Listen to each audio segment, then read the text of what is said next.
semuanya, kembali lagi di video saya tentang pelanggaran etika bisnis.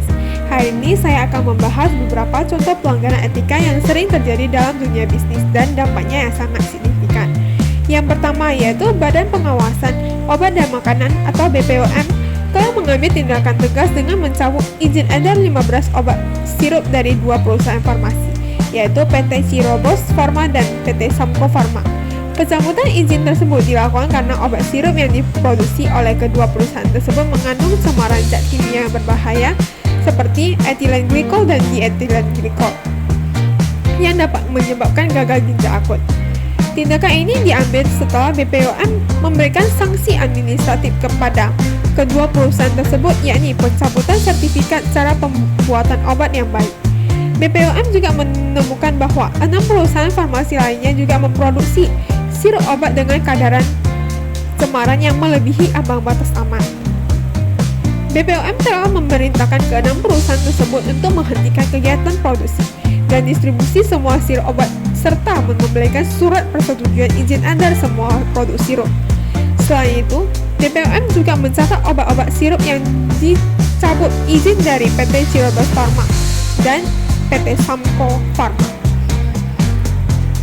Seluruh izin edar produk sirup yang diproduksi oleh kedua perusahaan tersebut akan ditindaklanjutkan untuk menegaskan komitmen BPOM untuk melindungi masyarakat dari obat-obatan yang tidak aman atau mengandung bahan yang berbahaya. Yang kedua yaitu pelanggaran etika bisnis pada PT Garuda Indonesia terlibat dalam kasus kecurangan pengakuan pendapatan pada laporan keuangan tahun 2018 yang menyebabkan kerugian negara mencapai 8,8 triliun. Kementerian Keuangan, Otoritas Jasa Keuangan, dan Bursa Efek Indonesia menyatakan PT Garuda Indonesia bersalah atas pelanggaran tersebut. Kasus ini disebabkan oleh pengadaan pesawat ATR 72-600 yang tidak sesuai dengan prinsip-prinsip pengadaan BUMN. Para tersangka juga tidak menerapkan prinsip business judgment sehingga kinerja pesawat selalu mengalami kerugian saat dioperasikan. Sebagai sanksi, PT Garuda Indonesia dikenakan sanksi administratif oleh OJK berupa denda sebesar 100 juta karena melanggar peraturan OJK nomor 29 OJK 04 tahun 2016 tentang laporan tahunan emiten dan atau perusahaan publik. Selain itu, seluruh anggota direksi dan Dewan Komisaris PT Garuda Indonesia juga dikenakan sanksi administratif sebesar 100 juta karena melanggar peraturan Bapepam nomor 8J11 tentang tanggung jawab direksi atas laporan keuangan. Sanksi administratif juga dikenakan secara tanggung jawab rantai kepada seluruh Dewan Komisaris yang menandatangani laporan tahunan PT Garuda Indonesia. Yang ketiga yaitu pelanggaran etika bisnis pada dua perusahaan yaitu PT MF dan PTB telah terbukti melanggar ketentuan dalam pengolahan air limbah industri farmasi di wilayah DKI Jakarta. Hasil laboratorium menunjukkan adanya pencemaran parasetamol yang berasal dari kedua perusahaan tersebut.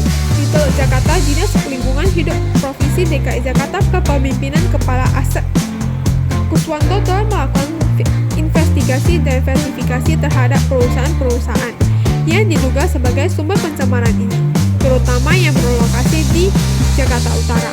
Karena ketidaktaatan dalam pengolahan air limbah, kedua perusahaan tersebut dikenakan sanksi administratif oleh pemerintah. Sanksi ini mewajibkan PT MF dan PTB untuk menutup saluran outlet IPAL air limbah mereka, melakukan perbaikan kinerja IPAL, dan mengurus persetujuan teknis pembuangan air limbah guna mengendalikan pencemaran air lebih lanjut.